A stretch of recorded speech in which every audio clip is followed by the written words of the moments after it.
Hi.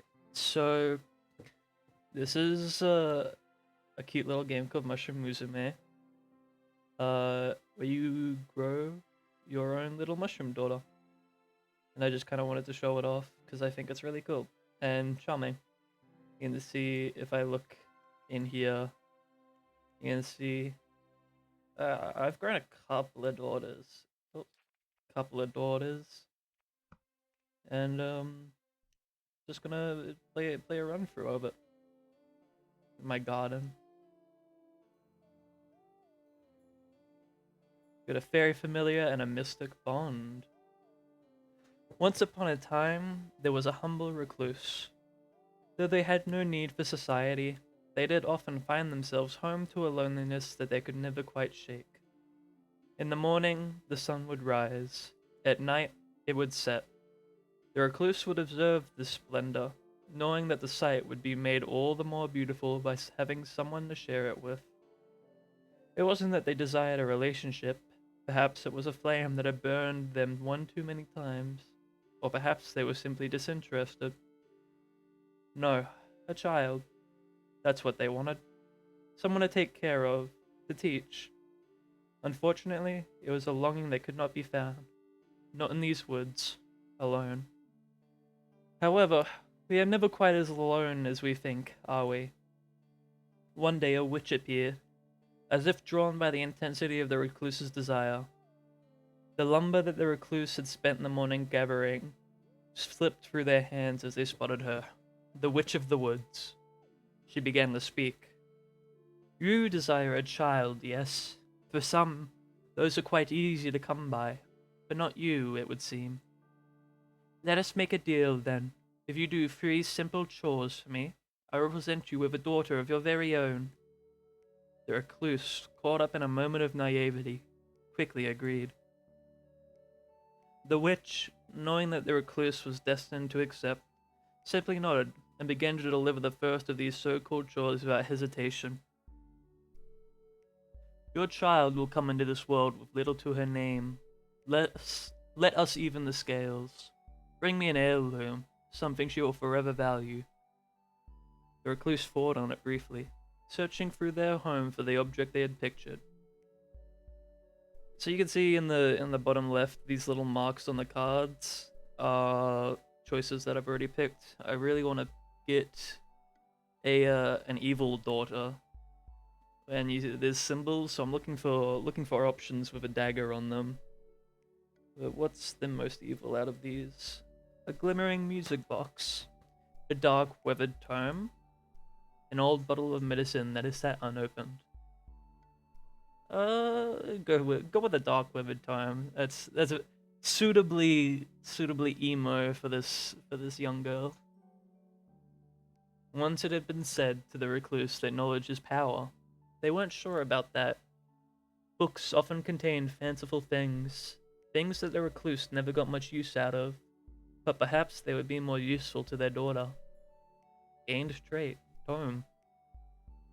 My daughter's gonna be a bookworm. Bringing their prize back to the witch, she simply gave a smile. How perfect. After their brief detour to meet with the witch, the recluse resumed their day-to-day schedule. The second day. The recluse slept more soundly that night than they had in ages. Having a purpose again soothed them, even if they had found themselves caught up with a witch. They elected not to think about that, though. Instead, when the morning came, they simply did what they had to do, which is to say, they got up and went to meet with the witch. Upon watching the recluse's approach, a sardonic smile lit the witch's face. You completed your first task admirably. 2 more and I can finally give you what you want. She paused for only a moment before delivering her next message of import. It is important for a young person to be well grounded in this world, I fear. Here, bring me a jar of soil to help with this process. Keep in mind that not all dirt is the same, though. Consider the source carefully. Soil, that did sound somewhat magical, the recluse supposed. left with this vague prompt, they considered their options. A barren spot of forest, long since struck by some invisible ailment. A particularly lumpy patch in the witch's front yard. The most picturesque section of forest you have ever set your eyes upon. So I've chosen all of these before. I'm thinking we want her to be sort of evil, so maybe we give her this invisible ailment. Many of the local villagers avoided this section of the forest, a place that was so utterly devoid of life. However, the recluse had no fear, and they knew that by choosing this spot, their daughter wouldn't either. Arriving back at their meeting place, the recluse was excited to share their selection with the witch. So that's what you picked, eh? Very well, it shall do. Feeling the need to scrub their skin, the recluse retired to their hut to clean themselves.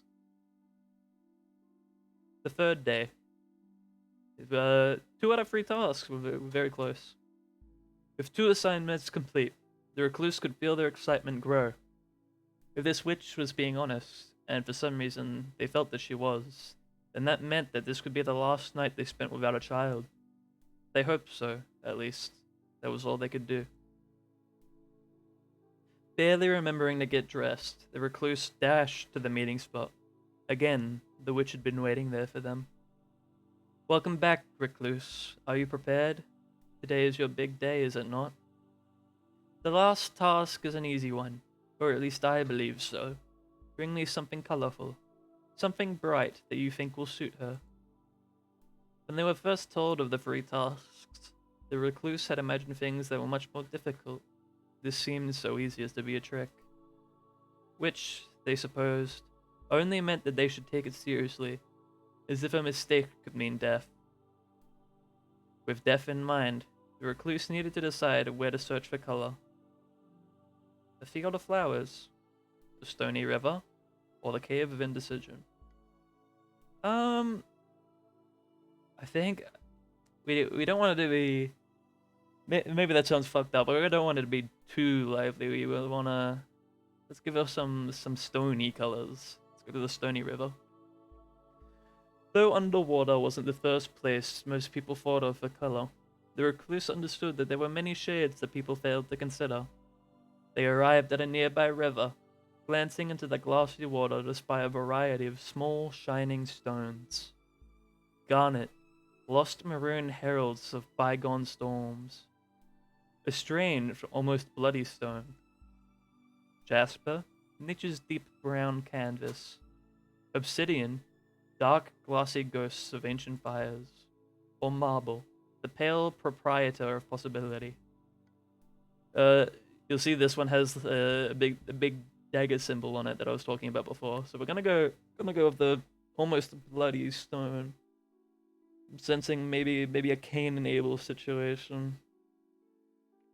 It was small, but the recluse grabbed the peculiar stone with sharp, calcified edges and the appearance of blood in its pockets. Intrigued, they brought it back to the witch, who, after inspecting it, looked disgusted and insisted the recluse wash their hands. As they did so, the recluse continued to shout something about kidneys, but the recluse didn't really catch what she said. Oh, it's a kidney stone. Ooh, that's right. Depending on the color that you pick, the color view of the game chooses.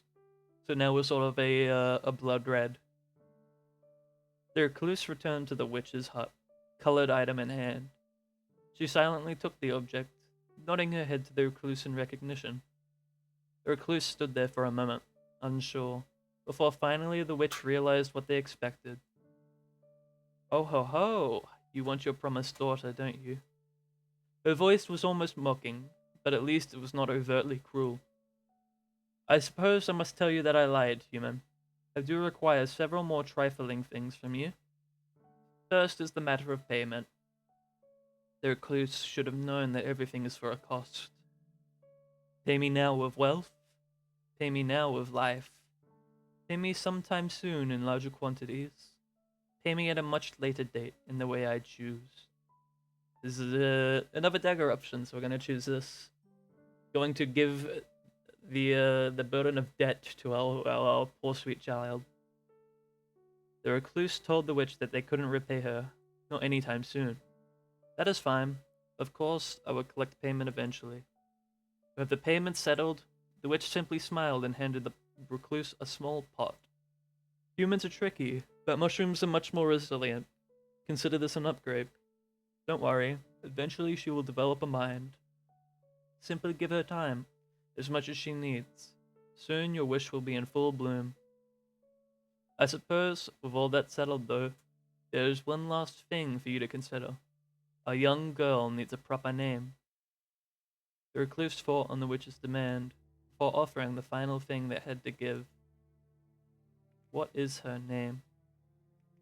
What will be her name? Eve. Eva. Eva. And she walked away, only fate knowing if the two should ever meet again. Chapter 2. Cultivation.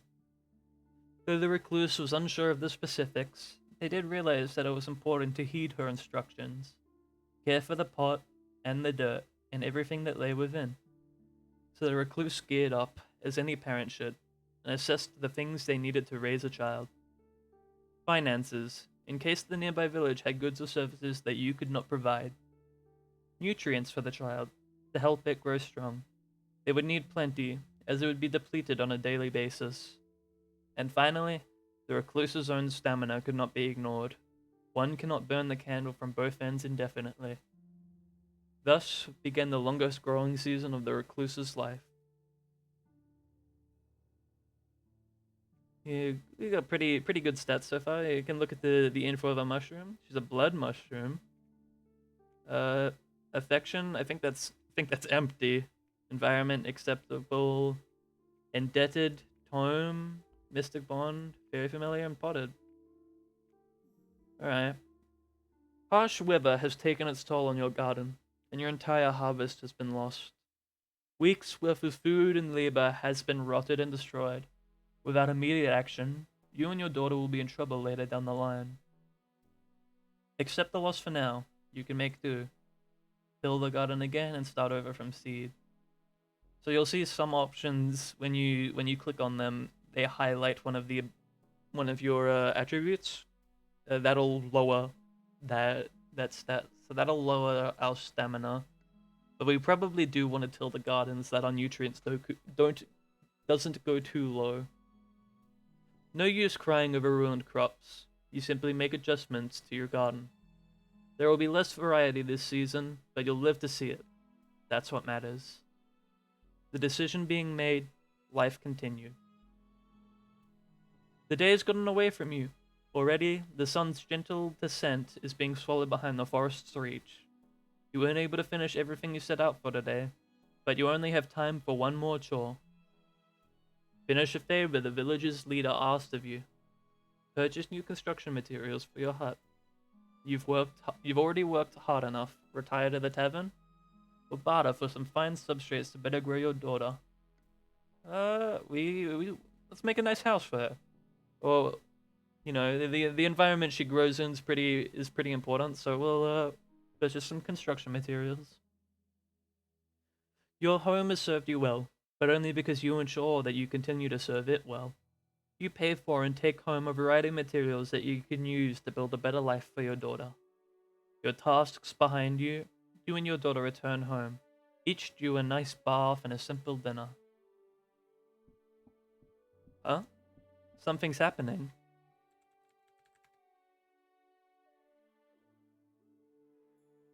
Gained trait, mushroom creature. Your daughter has changed in the night.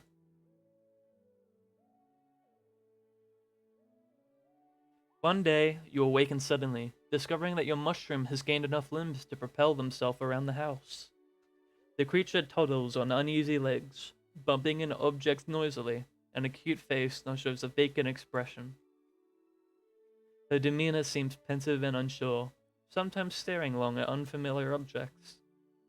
Encourage her thoughtfulness, spend time nurturing her environment, motivate her to do something more productive.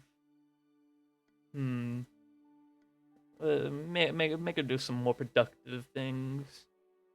Concerned about your daughter's lack of enrichment, you decide to encourage your her to do something else. I think that might be a spelling mistake. You send her outside to utilize her newfound locomotion through play and exercise. You watch her cheerfully, learn to run and jump about, becoming more daring with every moment. The decision being made, life continued. One evening, you hear a light knocking at your door, quite a rare occurrence. Peeking through the window, you witness none other than the Witch of the Woods standing on the doorstep of your humble hut. Could she be here for a visit, or to settle a debt? Introduce her to your daughter, or privately request a stipend? We're not that low on money. I don't think we need to resort to asking her for money. Introduce her to your daughter.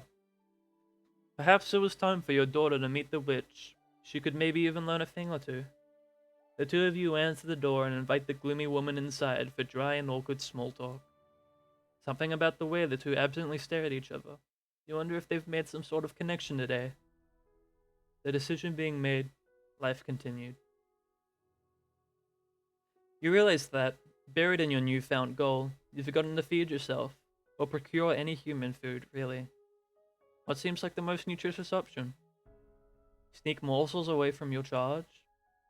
To the village, the market has many enticing goods. To the woods for foraging. You know, we live off the land, we're living a very nomad lifestyle. To be fair, we bought wood just before from the village, but shh, that doesn't matter. You know where to find food. It's been something that you've never struggled with previously. It's part of you, and nothing can change that, not even a mushroom. Making your way to your favorite nook, you quickly find what you are after. Of course, the generous bounty of treats for your daughter is a nice bonus. The decision being made, life continued. Huh? Something's happening. Gain trait child? Question mark? Your daughter is changed in the night. One morning, you notice that your daughter is nowhere to be seen. After an hour of searching the nearby area, you find her sitting alone in a familiar clearing. To your surprise, the creature had now taken the form of a young girl. You feel relieved to confirm the witch hadn't betrayed you. At your approach, she turns and smiles at you, before continuing to thoughtfully stare into space. Sit with her in silence, buy her a gift to celebrate. Tell her it's time to go home.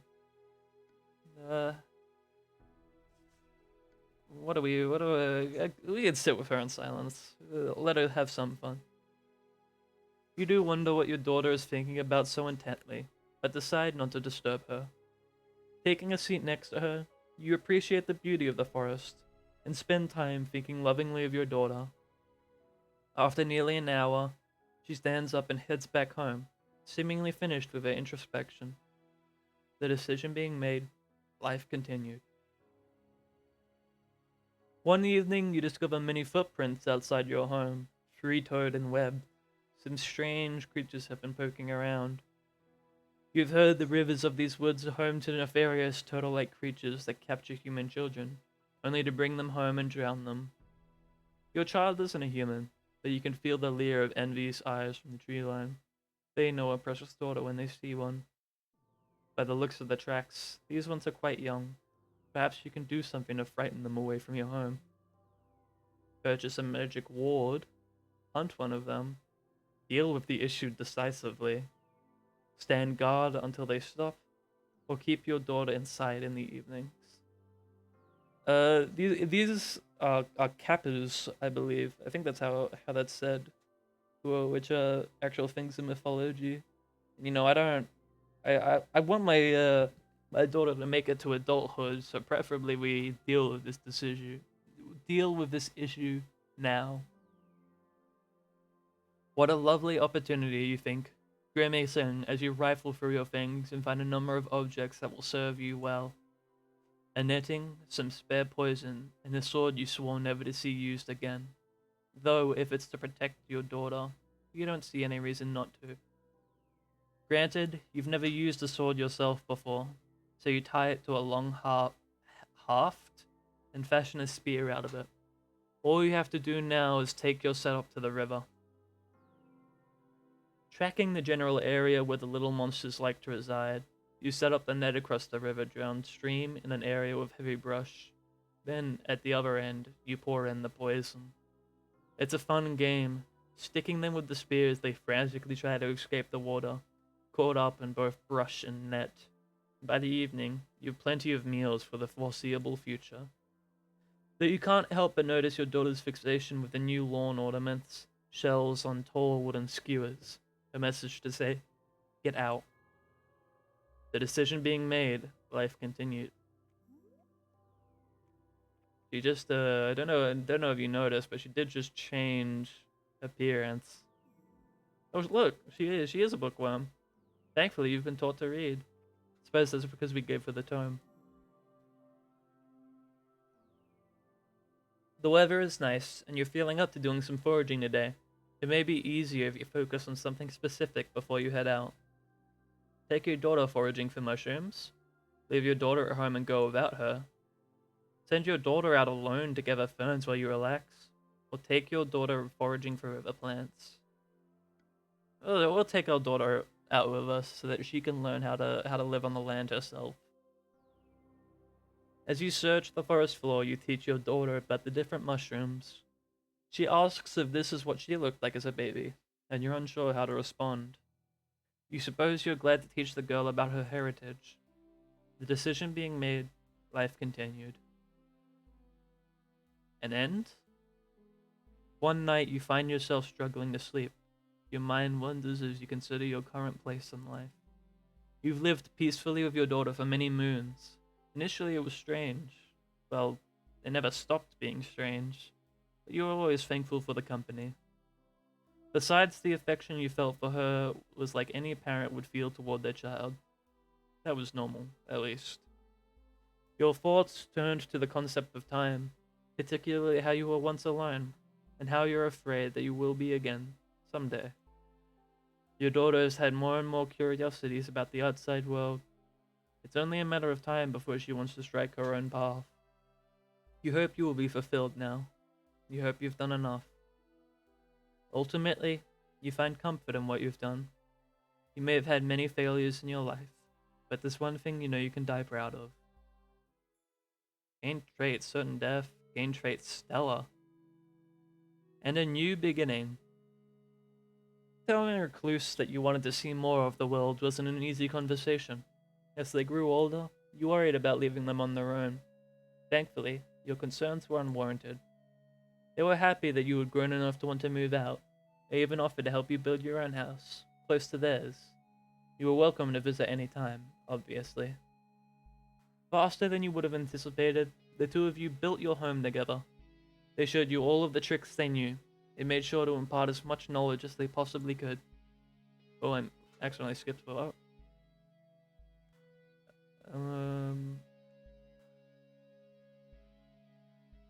They showed you all the tricks they... Oh, maybe... Never mind.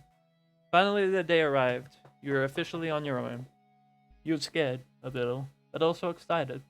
It felt like a new chapter was just beginning for you. Game trait, loving parent. Eva, the assertive, blood-destroying angel. It's very dramatic. So you can see they've got stats on the right side here, and there's a big info page. Certain death, a particularly potent poison known to kill humans. Oh, okay, so it's not us, that's fine. Stellar, you're a little more gifted than most. I've never gotten these two traits before. Dampness is how wet and slimy she is, but also the murkiness of the soul. Mycelium is how healthy she is, but it could also be a persistent optimism. Her robustness is her physical strength, but also a strength of character.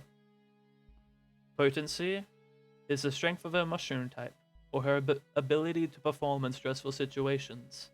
You think potency would be a little higher given certain death, but... And the last stat is humanity. This stat is how good of a person she is, literally and metaphorically.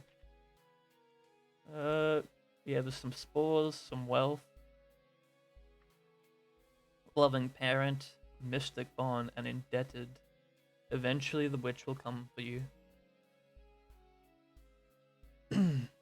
Despite some initial uncertainty, you find that your new home may even be nicer than the recluse's shack.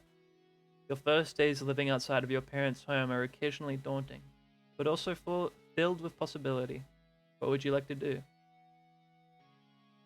So, each season, you can choose to go to a place, you can go to a strange location, take a day to visit the recluse, or rest.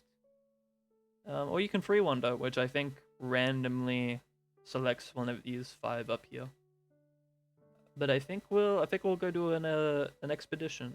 We'll go see if we can find some interesting things. While aimlessly wandering one day, you decide that the best use of your time would be to do some scouting. It's always useful to expand your mental map of the area. The country near your home is lush, with many diverse landscapes to be found. You decide to head to the north, toward a particularly damp, dense forest that's home to a variety of useful plants. As a child, this is where you knew to get medicinal plants from, but there was danger there as well. You step into the forest, feeling a humid breeze on your fungal cheek. There's an omnipresent buzz of insects pervading the air. This section of forest feels much different than where you live, and you find that it's hard to feel at peace. Despite this, the flora and fauna is resplendent. You find yourself looking from plant to plant. Finally, you see something quite interesting. A beautiful large pink flower stands tall in a nearby clearing. The petals are twisted, forming a large sparkling bud that is larger than your head. The single flower is the distinction of the plant, but you observe that its stalk is robust and strangely segmented. It feels a bit like a monolith. For a moment, you simply stand and stare at it. Something about this strange plant leaves you with a feeling of awe. You suspect that you may be able to sell this flower in the market for quite a pretty penny, or perhaps keep its splendor for yourself. Leave it, or pick the flower? Oh, pick the flower. In time, if left alone, the flower will eventually die here. When you think about it, there's really no harm in taking it from these woods. I mean, that's one way to think about it. Without spending too long in thought, you walk up to the plant and grab the flower by the stem. But when you do so, the flower opens its eye. This, understandably, gives you quite a shock. You leap back, seeing the flower unfold in front of your own eyes. It takes you a moment of processing to understand, but finally you make the connection. This is not a plant at all. It's a beast. Its eye is large, still haloed by the petals that had initially attracted you. To be frank, it's hard to entirely understand the shape of it in the commotion. You do understand that it has a hefty central mass, mossy green and camouflaged in with stems and stalks. You also come to understand that this body itself is not a solid form, as it splits horizontally down the middle. Inside is an array of sharp and uneven white stones. In another second, you understand these too. Teeth. Before it could make itself even more known to you, you figured it was time to do something. Try to fight or flee.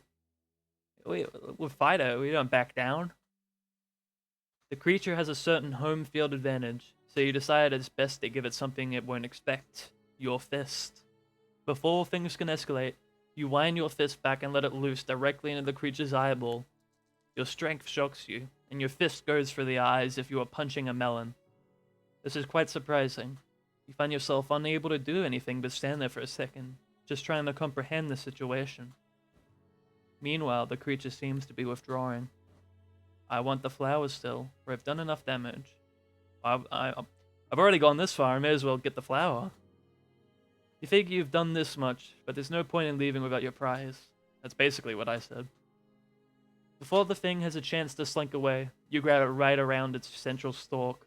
Your hand is still slimy, covered in a jelly-like substance that came from puncturing the creature's eye, but nonetheless you hold tight.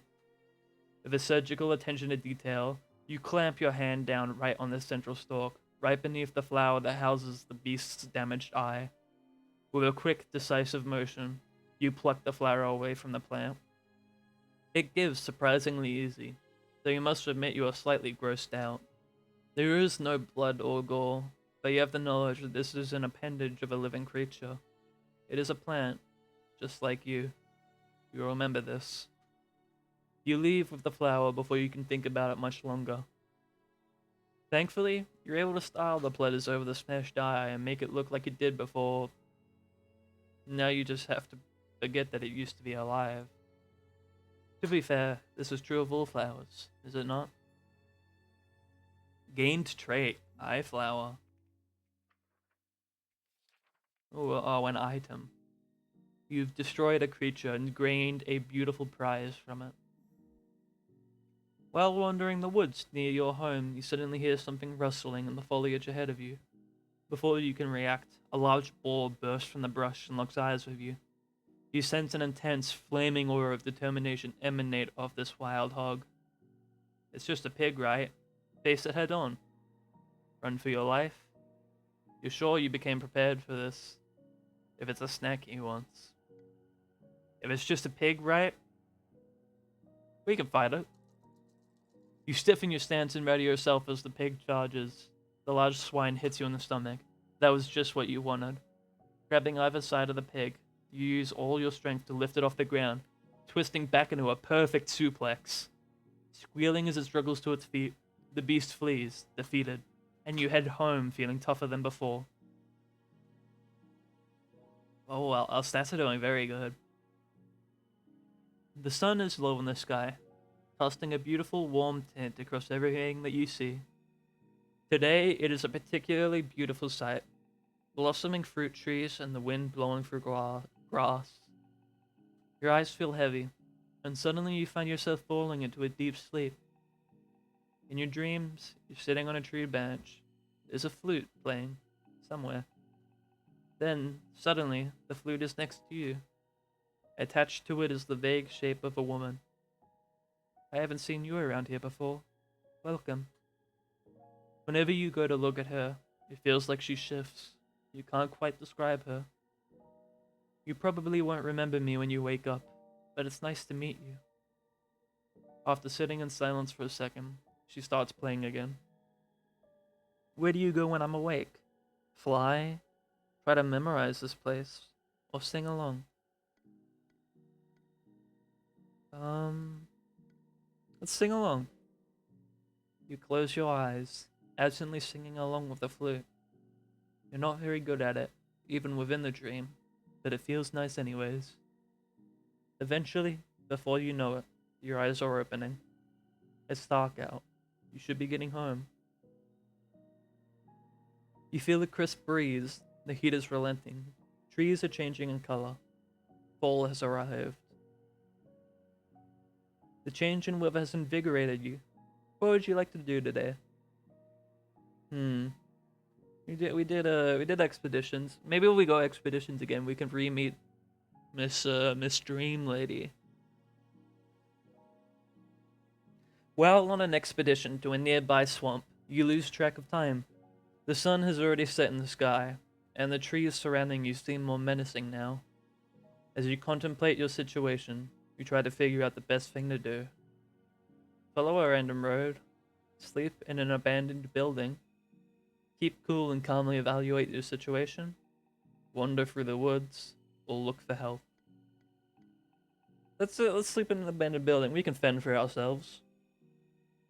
On a quick look around, you manage to locate a strange old building. It's ornate, but dilapidated. You also discover that there is nothing preventing a young mushroom from entering. Inside, the building is quiet and dark. Feeling around, you finally find an area that seems suitable to sleep on. Though, you have some reservations about sleeping somewhere like this. Inevitably, your tiredness wins. You are awoken by shouting. Someone has, evidently, found you and discerned that you are out of place. You dart up, muttering a quick apology as you make yourself scarce. At least the mild rest combined with the sunrise help you quickly find your way home. Wandering around the woods one day, you find yourself lost in thought. Eventually snapping out of it, you realize you're in a part of the forest that you've only been to rarely. And, it would seem, off to the side. that a small pathway has been made for the underbrush recently, though it goes into the tree line out of sight. Naturally, as you are not a cat, and therefore curiosity won't kill you, according to humans at least, you take a gander down the path. The path of the grass is a bit thin, but you're able to navigate it with ease nevertheless, and at length you come out to a scenic glade. You pause for a moment, taking in the peculiar arrangement. Statues of gnomes dot the glade. There's no rhyme or reason to the pattern of them, but they do look particularly cozy. Humans sometimes have these outside their homes as decorations, and you can't help but wonder who's dragging all these to such a remote area. Regardless, you're the only one there, so it's not like there's anyone to ask. Sit in the glade for a bit, take one of the statues with you. Oh, wow, this is weird. Bye. Let's take a statue. Have a nice gnome friend. Finding a statue you like the look of, you bend down to pick it up, and upon lifting it, you realize it's heavier than it looks. Still, it's doable. It'll just be a slower trip back home. Gain trait, stone ornament. Statue in hand, you return the way you came. Wait, how did you get here again? Strolling through the nearby village one day, you pass through a rundown area you've never seen before. There doesn't seem to be very many people in the area if you're going off sound. The only thing you can hear is someone grunting? Walking around, you follow what sounds like fighting. Eventually, you come before a ramshackle home sitting between two collapsed properties. And in the center of a circle where the remains of one of the houses had been cleared, you see a strange woman hitting a wooden pole with smaller wooden poles sticking out of it. She's attacking it with short, swift movements, as though she was practicing for real combat. You can't help but stare at her. She's very intriguing. Her hair is short and black as the night. Only the slightest piece of ponytail can be tied back. Her physique is unlike anything you've seen before, even though she wears a heavy suit, complete with popped collar. You can tell she's incredibly muscular underneath. You'd hate to be on her bad side. Spotting you staring at her, she stops her routine, sizing you up with a glance. You here to cause trouble? Well, you can't say you've heard worse introductions before. Offering a shrug, you tell the woman that you're just walking about. The woman's expression seemingly refuses to change from a pensiveness that borders on anger. Good, she says, before returning to the wooden pole. They sure are some rude people, you figure. You turn to leave the rude lady behind, but as you do so, you hear a soft, excuse me, are you? Looking over your shoulder, you realize a small child snuck up on you. Are you that oh my god, my voice cracked. Are you that mushy lady from the woods? Crouching down to eye level with the child, you smile, offering a hearty, yep, that's me. And while you can't see them, the rude lady has stopped her routine, walking over. Everything alright? The lady says from behind you, nearly causing you to jump. You stand up to face them as the child assures her. Mm-hmm. Look who I found, Auntie Maz. The lady my friends were talking about. Darting your gaze between the two, you feel a bit too in the spotlight. You're just hoping this rude lady isn't looking to pick a fight with you. Auntie Maz? Or I'm that popular? I'm that popular? Nope, the child beams at you, seemingly proud of their obscure knowledge about you. Right, Auntie Maz? The child looks up at the lady for validation, receiving a pat on the head. Well then, the lady says, extending her hand in greeting. You don't seem like trouble, unlike most of the folks that come wandering around here. Folks call me the Master, a title I seem to have earned over time. Auntie Maz is the strongest, the child triumphantly claims. She can beat up anybody, and she keeps me safe.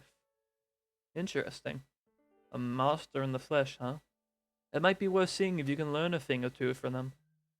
Ask for training, or ask to learn some special moves. We've got some pretty good stats, so maybe we can get a special move from her. The lesson goes in depth, but you take it in stride. There's 3 distinct moves that Master teaches you. 1. Ethos of the Tortoise is a powerful defensive maneuver. capable of bolstering one's threshold against pain. Another, Ethos of the Tiger, is a powerful jab that can completely turn the tide of combat. Lastly, Ethos of the Phoenix is an internal focusing that can bring one back from the brink with greater power. Gained trait, Master's Techniques. The Master, satisfied in your understanding of her techniques, bids you farewell at the end of a long day, and hopes to see you again soon. Over the past few days, you've developed a growing sense of unease, and one particularly gloomy evening, the feeling intensifies. You're in the dying days of autumn, and a chill in the air bites at your skin. As you look out into the nearby woods, you can feel a strange calling, an invisible force pulling you towards something. It seems you're being summoned. Before you decide if it's a good idea to follow, your body has already made the choice for you. You find yourself uncontrollably walking into the woods. Sometime later, you find yourself in a dark and unfamiliar grove. You're relieved to see your summoner, none other than the Witch of the Woods. However, your relief is short-lived when you see the cold and serious look on her face as you approach.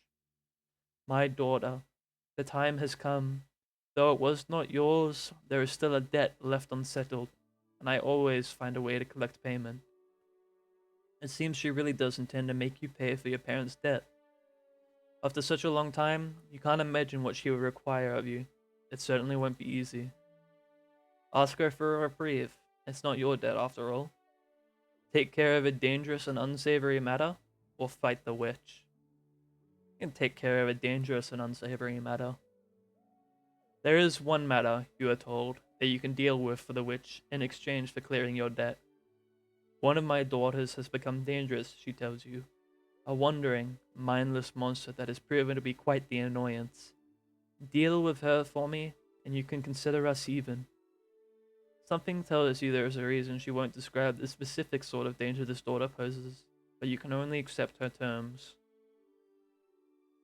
The chill in the air has invigorated you. What would you like to do today? You know what? Triple down, triple down. We go on these expeditions.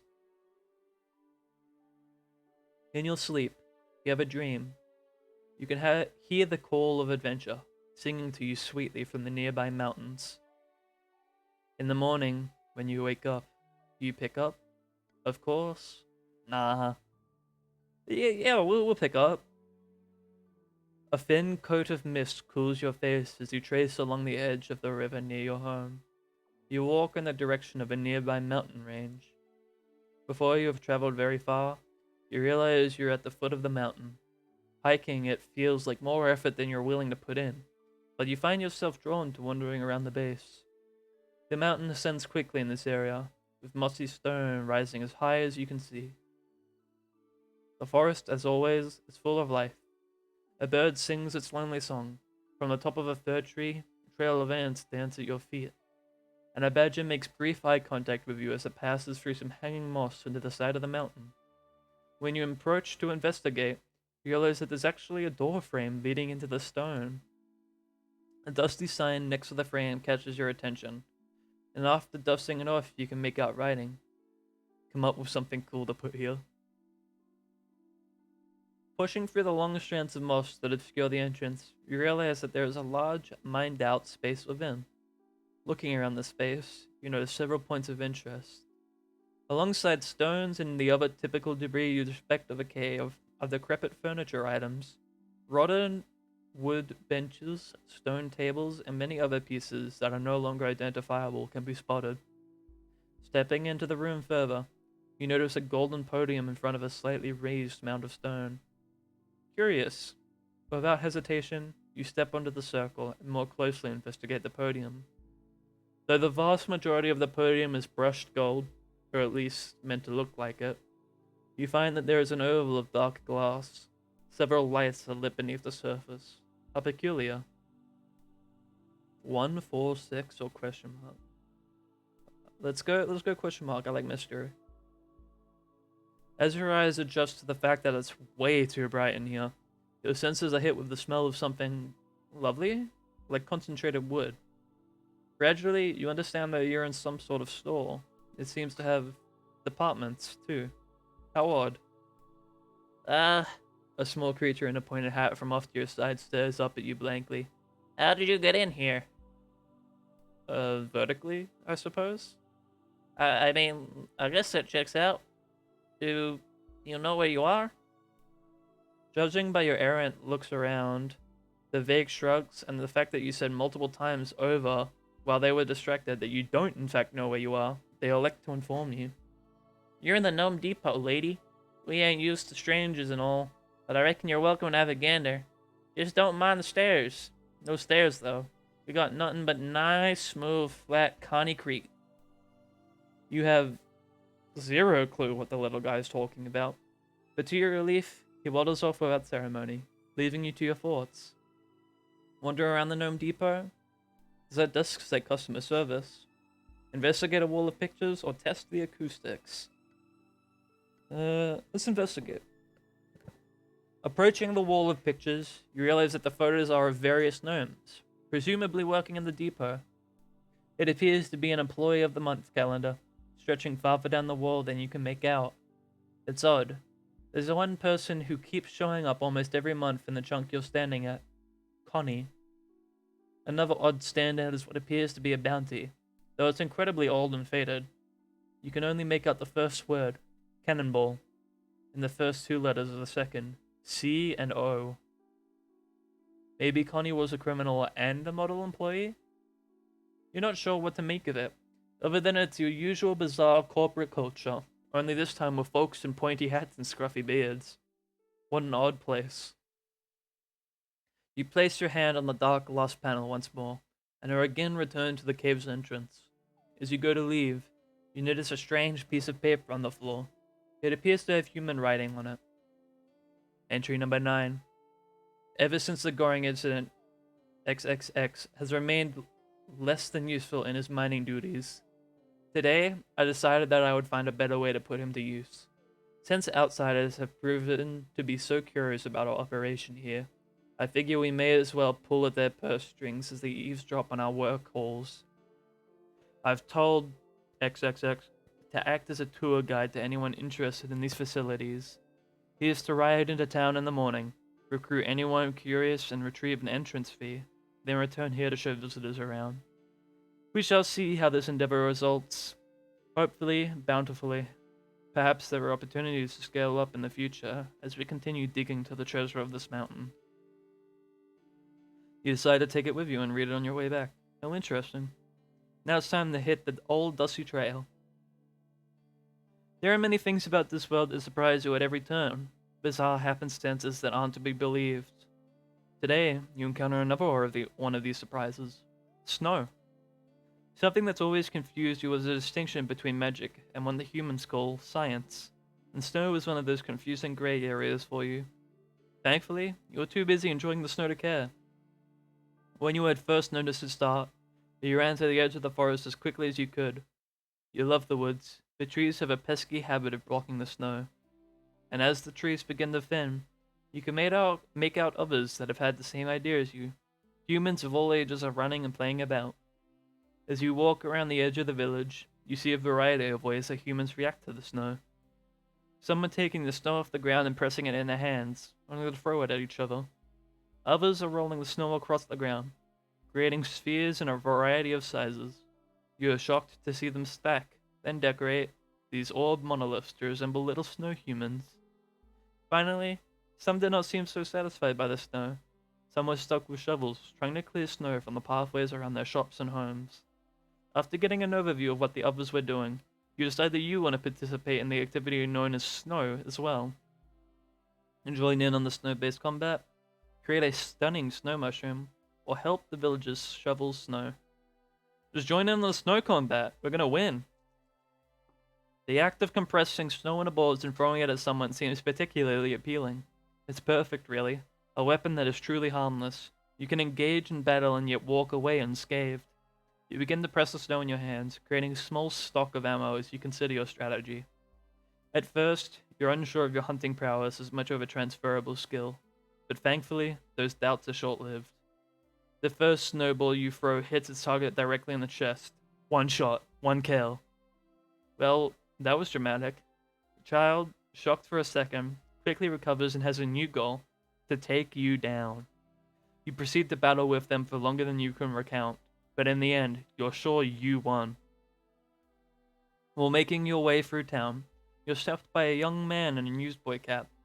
He has a handful of papers, one of which he thrusts into your hand. Hello, ma'am.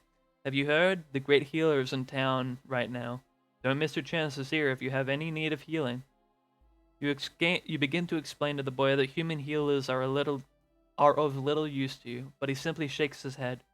She's the great healer, ma'am. Wouldn't be very great if she couldn't heal a fungus, would she? How strange. A healer? The thought had never really occurred to you as a possibility. As you walk away, you glance down at the paper the boy had handed you. A map, it would seem. Go to see the great healer, or go home? Why not? Be interesting to meet someone talented in healing, after all. Maybe you could even learn a trick or two. Following the map, you find yourself standing before a large, secluded building at the edge of town. From within, you can hear the muffled sound of a voice. The door is propped open, practically inviting you inside. Without giving yourself a chance to second guess, you walk in. You find yourself in a spacious room, with a crowd of humans eagerly surrounding a stage. By your estimates, there must be several dozen people, plus the woman standing on stage. This woman speaks loudly and clearly, and she has the crowd captivated. You realize that there's a man on stage as well, kneeling. She reaches her hand up as far as she can, palm open and fingers spread wide. She shouts out a few words in a language you don't recognize, then brings her palm down to the top of the man's head. Chant with me now. Whoop-ba, whoop-ba. It doesn't take long for the audience to follow her lead. It is, frankly, somewhat bizarre to witness. You're unsure what control this woman, is she the great healer? Has on the audience, but nearly everyone other than you chants along. After a few moments, she shouts and the man stands. The audience cheers. Healed! You are now healed, child of man. Tell me, can you feel it? The healer jauntily embraces the man, jumping with glee. The man, looking over himself, can't help but jump joyfully as well. Yes, yes, I can feel it. There is no pain in my leg. Wait, is this how she heals? How odd. You've never heard of anything like this before. After gallivanting for a while, the man who's been healed returns to the audience. The healer continues to speak. Who else? Who is there among us who needs to feel the healing light? Her eyes dart around the audience, searching for someone to pick. Volunteer to go up on stage, stand back and enjoy the show, or pick pockets while the audience is distracted. Or just watch the show. You thought that you were going to be a healer, not participate in a show. But now, you'll simply hang back and simply observe. The next volunteer to go on stage is a timid figure. They keep their head tilted towards the floor. What ails you, child of man? Speak loudly, so that all can hear. The figure, seemingly hesitant to speak, simply holds one arm high in the air. This arm ends in a stump. The healer seems undeterred, however.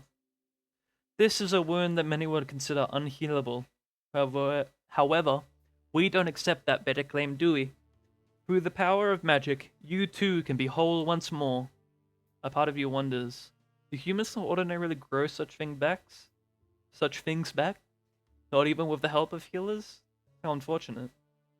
The great healer takes the stumped arm with flourish and chants. Feel the magic flow through you. Feel your body be whole.